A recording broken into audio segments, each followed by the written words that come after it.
Have you ever wondered why the ancient Israelites had such detailed laws and rituals?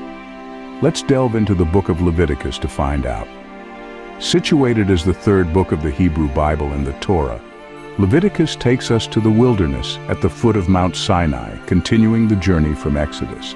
Please like, share, and subscribe if you enjoy the video.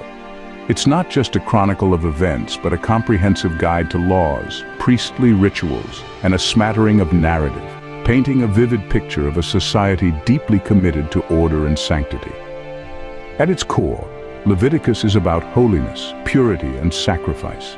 It's a testament to a people striving to maintain their covenant with God, seeking to live in a way that reflects their divine calling.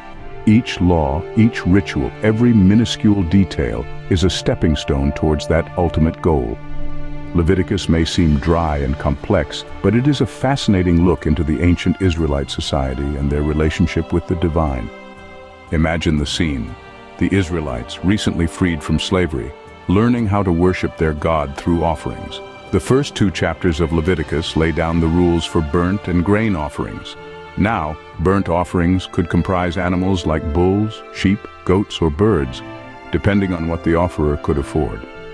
These creatures, unblemished and perfect, represented the offerer's devotion to God.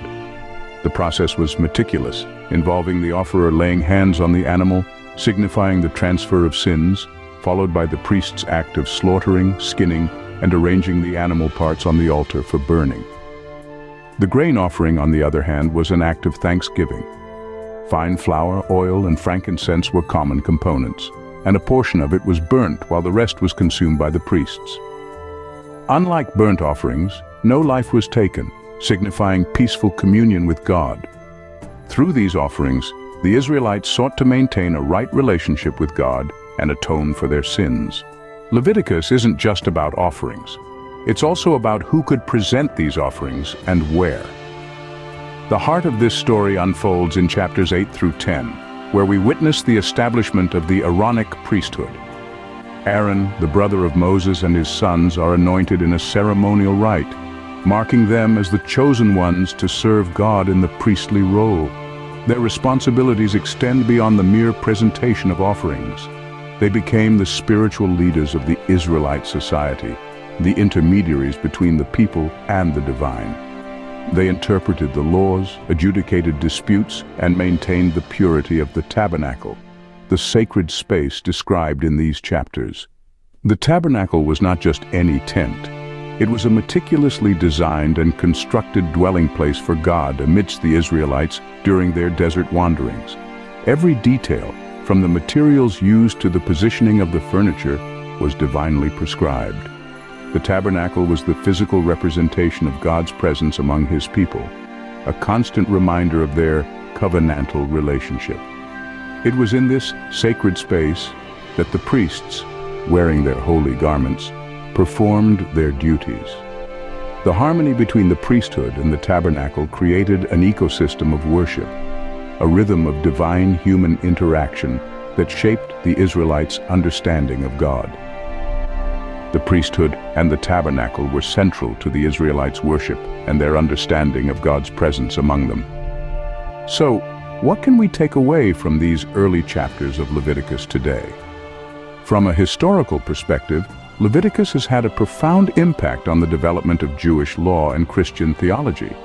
Its intricate codifications of rituals and sacrifices set a precedent for religious observance in ancient Israelite society, shaping the very foundations of Western religious thought. Religiously, Leviticus has been a cornerstone of Judeo-Christian doctrine, defining concepts of sin, atonement, and holiness. Its insistence on moral purity and the sacredness of life has permeated through centuries, influencing the ethical frameworks of countless cultures and societies. Socially, Leviticus has played a significant role in structuring societal norms and values. Its laws on cleanliness, diet, and social conduct, though rooted in an ancient context, have had enduring effects on societal expectations and behaviors. The principles it espouses, such as the importance of community and the value of each individual, continue to resonate in modern discussions on ethics and social justice. Its influence extends beyond the confines of religious institutions and into our everyday lives, shaping our perceptions of right and wrong, sacred and profane.